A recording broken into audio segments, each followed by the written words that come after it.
Depuis que j'ai commencé mes études d'histoire, j'ai eu l'occasion de rencontrer de plus en plus de catholiques et j'ai pris l'habitude aussi de fréquenter leurs offices lorsque j'en avais l'occasion. Tout récemment, un ami catholique justement me demandait si j'étais dérangé lorsque j'assistais aux offices par les prières adressées aux saints. Et c'est vrai que cette question est traditionnellement un point de divergence entre les catholiques et les protestants. Et il me semblait intéressant de partager avec vous ma réponse.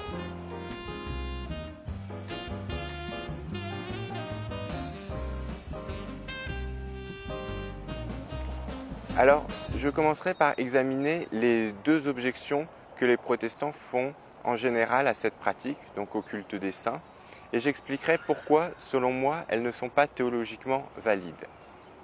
Ensuite, j'expliquerai mes propres réserves vis-à-vis de cette pratique, qui concernent en fait plus les raisons que de ce culte, que le culte lui-même. Et enfin, je terminerai en vous partageant ma propre attitude, ce qui me permettra du coup de répondre à la question qui m'a été posée. Alors, tout d'abord, évoquons les deux objections traditionnelles. Ce sont la communication avec les morts et l'idolâtrie. Alors, le premier reproche concerne la communication avec les morts. En effet, la Bible interdit strictement de communiquer avec les morts. Or, un certain nombre de théologiens protestants disent prier les saints, c'est communiquer avec les morts. Il me semble que cette objection n'est pas valide car elle ne tient pas compte de l'œuvre accomplie par Jésus.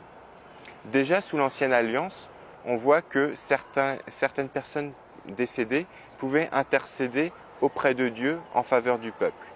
On a notamment l'exemple de Moïse et Samuel qui est rapporté en Jérémie 15, verset 1. Dans ce passage, Dieu évoque le cas possible d'une intercession de ces deux personnes, mais explique que le péché du peuple est tellement grand que même si eux venaient, il ne les écouterait pas. Mais surtout, depuis que Jésus est venu et qu'il a vaincu la mort à la croix, les croyants qui meurent ne sont plus morts, mais vivants auprès de Dieu. Je ne pense donc pas qu'on puisse dire que prier les saints, c'est communiquer avec les morts. Le deuxième reproche est l'accusation d'idolâtrie qui peut être avancée. En effet, en rendant un culte aux saints, on rend un culte à quelqu'un d'autre que Dieu. On peut souligner déjà que théoriquement, l'Église catholique et l'Église orthodoxe distinguent le culte de latrie, qui est dû à Dieu seul, et le culte du lit, qui est aux saints. Mais je pense aussi qu'il faut souligner que tous les saints, les croyants, sont membres du corps de Christ. Ainsi, en honorant les membres, on honore la tête. Est-ce que je vais être vexé si quelqu'un me dit par exemple que j'ai de jolies mains ? Mon cerveau ne va pas s'offusquer de cela. De même, si on me complimente, si on complimente une partie de mon corps, c'est toute la personne qui est valorisée. Donc honorer les saints, finalement, revient à honorer Christ lui-même. Et par Christ, qui est l'image de Dieu, au final, c'est Dieu lui-même qui est honoré. Tout revient à Dieu. Et je ne pense donc pas que l'honneur rendu aux saints porte ombrage à Dieu et contredise le principe du soli Deo Gloria, à Dieu seul soit la gloire, puisque toute la gloire des saints rejaillit sur Dieu. Toutefois, le fait que je considère que ces deux objections ne sont pas forcément valides ne veut pas forcément dire qu'il n'y a pas, à mon sens, de problème avec le culte des saints. Il faut tout d'abord souligner que la critique de l'idolâtrie n'est pas entièrement fausse.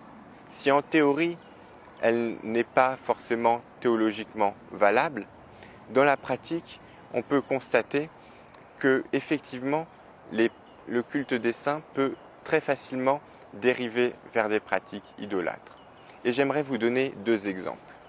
Le premier vient d'une collègue du GSRL qui travaille sur le catholicisme contemporain en Italie. Elle nous racontait que dans ses études, elle voyait encore au milieu du XXe siècle des personnes, par exemple, qui venaient vers les saints pour leur demander quelque chose et qui tentaient de les acheter avec toutes sortes de cadeaux, de présents. Mais lorsque les saints ne répondaient pas à leurs demandes, eh bien, ils pouvaient même les punir. Donc, par exemple, on prenait la statue du saint et on la mettait dans le coin de l'église, exactement comme on punit les petits-enfants qu'on met au coin. Parfois même, les statues des saints étaient ligotées ou encore trempées dans le fleuve. C'est-à-dire qu'on prenait la statue et puis on menaçait le saint et s'il ne répondait pas à nos prières, eh bien on trempait sa statue dans le fleuve. Ce qui s'apparenterait à une forme de torture où on noie la personne pour la forcer à répondre à notre demande. Donc on voit bien là que dans toutes ces pratiques, on est éloigné on va dire, d'une foi véritable et qu'on tombe dans la superstition.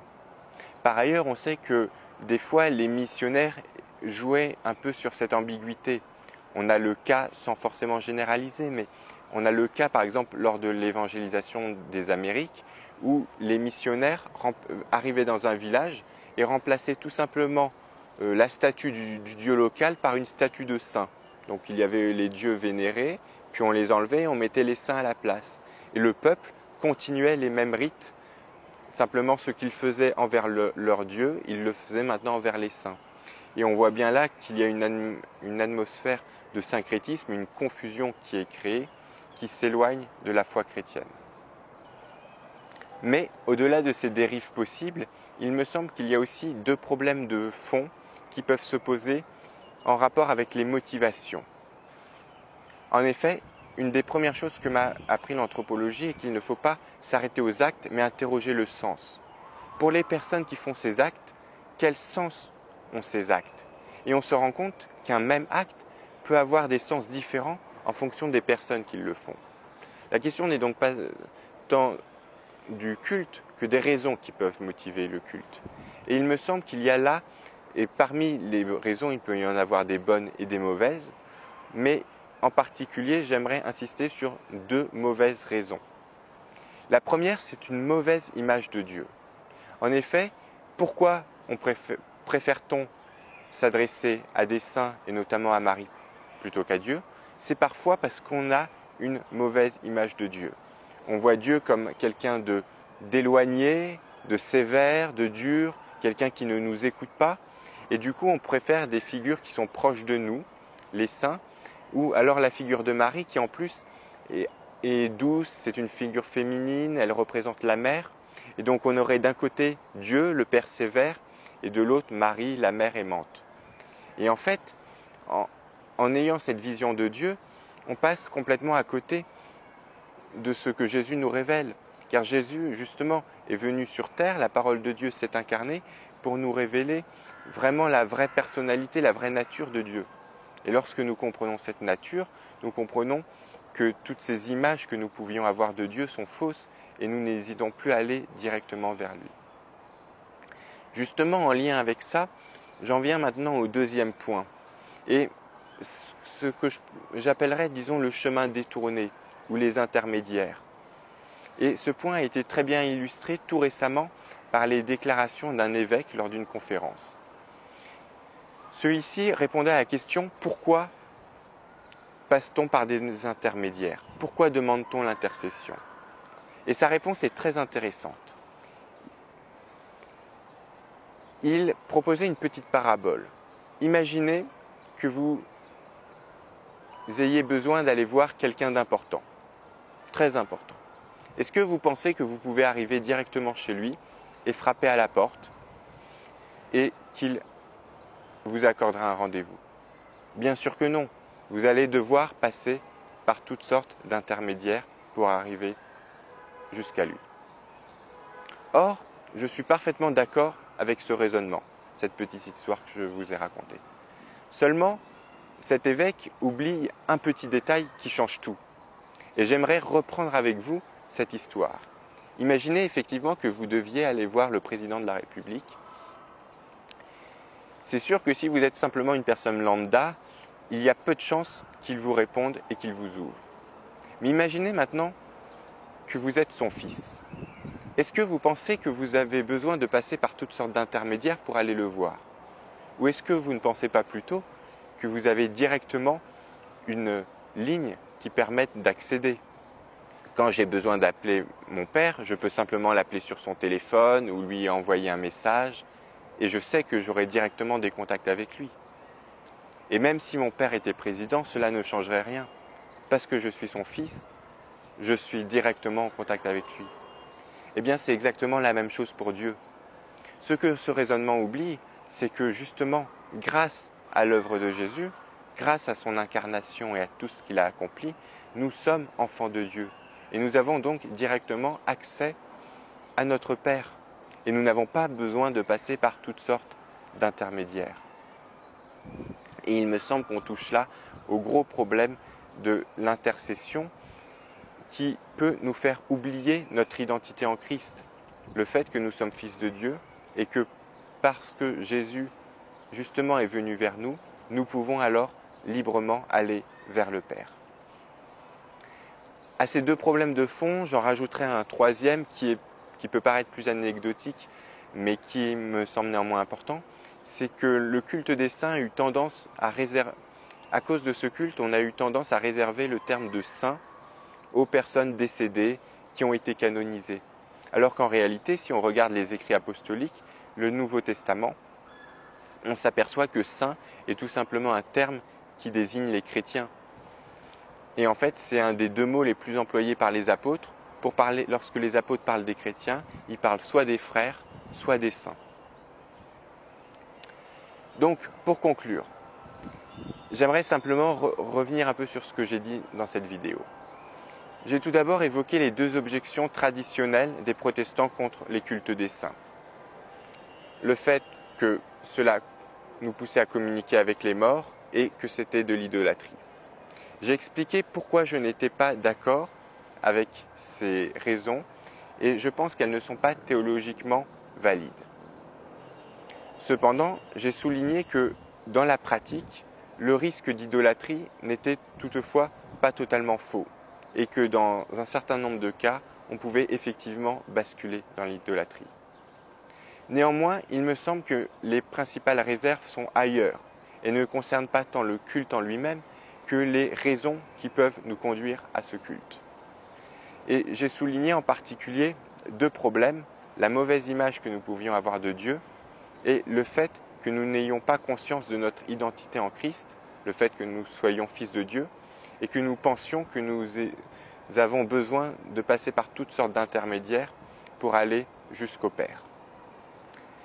Cependant, une fois dit tout cela, et avant de conclure sur ma propre attitude, il faut souligner que le culte des saints n'a pas forcément que des aspects négatifs. Et il y a en particulier un point positif que j'aimerais souligner, c'est qu'il permet d'insister sur la dimension universelle de l'Église. Tous les chrétiens sont membres du corps de Christ, les chrétiens de notre génération, mais aussi des générations passées. Et en ce sens-là, cela insiste bien sur la communion des saints, la communion universelle, et le fait que tous les membres sont solidaires des uns des autres. Et en ce sens, demander l'intercession des saints des générations précédentes ne diffère pas du fait de demander, par exemple, le soutien dans la prière des chrétiens qui vivent avec moi. De même que je peux demander à plusieurs amis qui sont à côté de moi de prier avec moi, de même, je peux demander à ceux des générations passées de venir me soutenir dans la prière. Donc, pour conclure sur ma propre attitude, en fait, personnellement, dans mon culte privé, je ne m'adresse qu'à Dieu directement, et c'était la pratique des premiers chrétiens. Mais, dans les cultes, dans les offices publics, cela ne me dérange pas de participer aux prières collectives, même celles adressées aux saints, car cela souligne la dimension universelle de l'Église. Voilà, cette vidéo est maintenant terminée. Si vous avez des questions ou des remarques, n'hésitez pas à me laisser un commentaire. Et moi je vous dis à bientôt pour une prochaine vidéo.